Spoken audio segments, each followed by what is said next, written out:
هاي يا شباب، عاملين ايه؟ انا نرمين مقبل، دكتوره صيدلانيه، وجايه النهارده اكلمكم عن مشكله كلنا بنعاني منها، هي مشكله تساقط الشعر.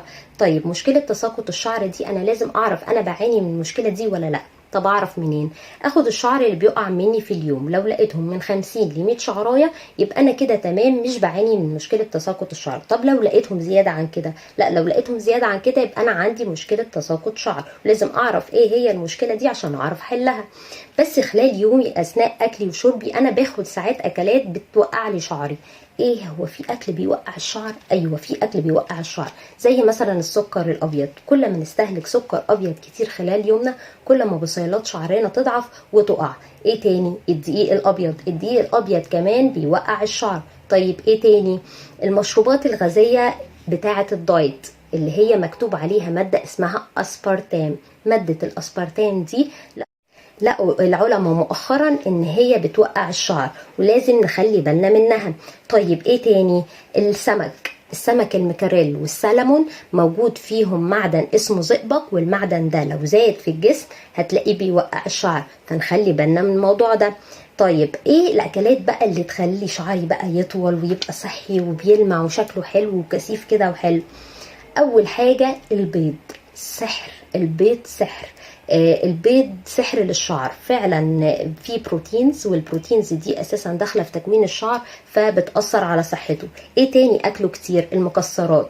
كل ما اكل مكسرات كتير فيها اوميجا 3 وفيها فيتامينز وفيها مينرالز، الحاجات دي كمان بتاثر لي على نمو الشعر وكثافته. ايه تاني؟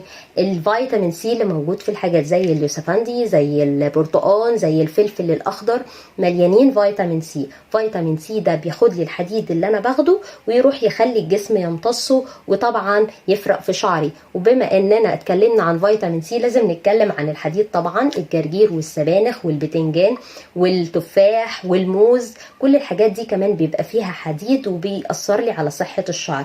انا لو خليت بالي في اكلي وشربي بالحاجات اللي بتأثر على شعري، حتى لو شعري مش بيقع كتير على فكرة، هتلاقيه بقى صحي وبقى كثيف كده وصحته كويسة.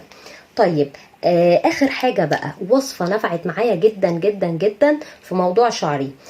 بيض، تجيبوا بيضة وتجيبوا اي زيت عندكم، خروع، جوز هند، ارجان، اي زيت، وتحطوه على البيض ده، تعملوا ماسك للشعر بيه ساعة قبل ما يتغسل.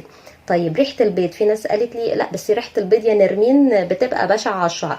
على فكرة ليها حل. ايه هي؟ معلقة قهوة. تحطي معلقة قهوة على الماسك ده وجربيه، وصدقيني هيفرق معاكي. حطوه قبل غسيل الشعر، وبعد كده اغسلوا شعركم، حطوا الشامبو والكونديشنر او حمام الكريم اللي انتوا بتستخدموه، وهتلاقوا فعلا ان هو فرق من اول مرة. الوصفة دي سحرية ونفعت معايا جدا. اشوفكم بقى في الفيديو اللي جاي. باي باي.